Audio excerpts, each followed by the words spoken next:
I think it's probable that they're behind it.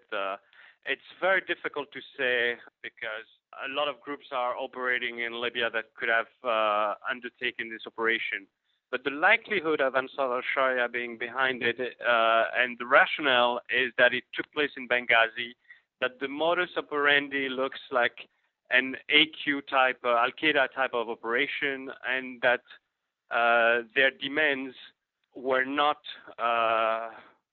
for ransom, but more for release of prisoners, including Abu Qatada and Moazzam Beg. You say no ransom was paid, yet the BBC, which usually is well informed when it comes to British hostages, says, quote, money changed hands. What are your thoughts on that? It could be a dual thing because I'm positive that some of the demands were really related to the release of prisoners. And remember, the UK has a policy of not paying ransom. So usually, in the case of kidnapping, when they kidnap British citizens, they would avoid asking for money because in the past, Britain has never paid.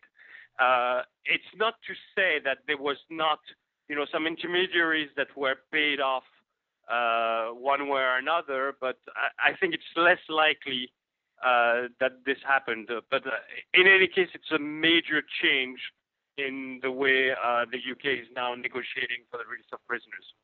What is the major change here? One of two things. Either they have used now release of dangerous jihadists, and that sets a precedent like the US did recently, or if the BBC is right and it's only pure monetary reasons, then Britain has really lost the moral high ground against Western countries, especially France and Italy and Austria and Switzerland, that they were criticizing for paying ransom. So it's a major shift. You believe that the hostages' release was part of a prisoner exchange. What leads you to believe that? A couple of things. Abu Qatada was released from Jordan just a few weeks ago, and I would put to you that the release was dubious at best. I mean, there was no reason. The Jordanians have asked for Abu Qatada to be extradited for a long, long time, and when they got it, they put him on trial, and all of a sudden, without any warning, he was released. Was it not said at the time that he was being released in exchange for a Jordanian diplomat who had been kidnapped in Libya? There were a lot of speculation of why he was released. You are correct. But one way or another, it could have been part of a deal of the Jordanian diplomat, but also the British one. You can make the case that that group that was holding the British hostage had asked also for Abu Qatada to be released. It could have been a dual payment, if you will.